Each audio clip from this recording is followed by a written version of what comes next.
નમસ્કાર, હું રાજ. આપ જોઈ રહ્યા છો સ્પાર્ક ટુડે ન્યૂઝ. વડોદરા જિલ્લાના સાવલીમાં સ્વતંત્ર પર્વની ઉજવણી પૂર્વે ભવ્ય તિરંગા યાત્રાનું આયોજન કરવામાં આવ્યું હતું. સાવલી તાલુકા પ્રાથમિક શાળા ખાતેથી સ્થાનિક ધારાસભ્ય કેતન ઇનામદારની અધ્યક્ષતામાં તિરંગા યાત્રાનો પ્રારંભ થયો હતો. યાત્રામાં વિવિધ શાળા કોલેજોના વિદ્યાર્થીઓ, એનસીસી કેડેટ્સ, પ્રાંત અધિકારી, મામલતદાર, વડોદરા ગ્રામ્ય જિલ્લાના નાયબ પોલીસ અધિક્ષક, પીઆઈ સહિત પોલીસકર્મીઓ, શિક્ષકો અને આચાર્યો જોડાયા હતા.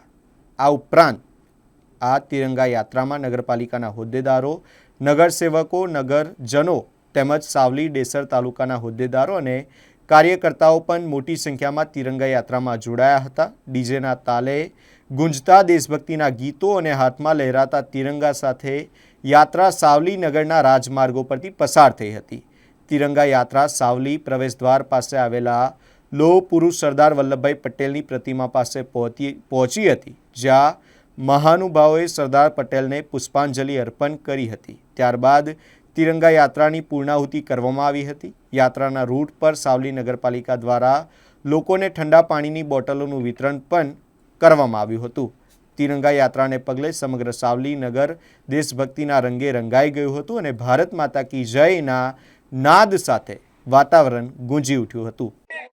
આજે સાવલી અને ડેસર બંને જે તિરંગા યાત્રાનું આદરણીય વડાપ્રધાન નરેન્દ્રભાઈ મોદી સાહેબે છેલ્લા કેટલાય વર્ષોથી તિરંગા યાત્રાનું આહવાન કર્યું છે અને હર ઘર તિરંગાનું જે આહવાન છે, સમગ્ર 140 કરોડની જનતા એમાં જોડેલી છે.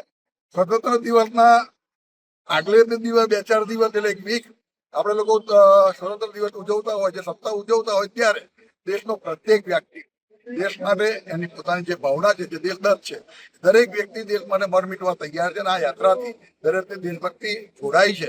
અને આજે દરેક દેશવાસીને સ્વતંત્ર દિવસની ખૂબ ખૂબ શુભેચ્છાઓ આપું છું. અને સાવલી નેશનનો જે માહોલ છે, સમગ્ર દેશનો જે માહોલ છે, એવો અવિરત રહે અને આપણો દેશ એ વિશ્વની અંદર મહાસત્તા તરફ જાય એવું હું પરમાત્માને પ્રાર્થના કરું.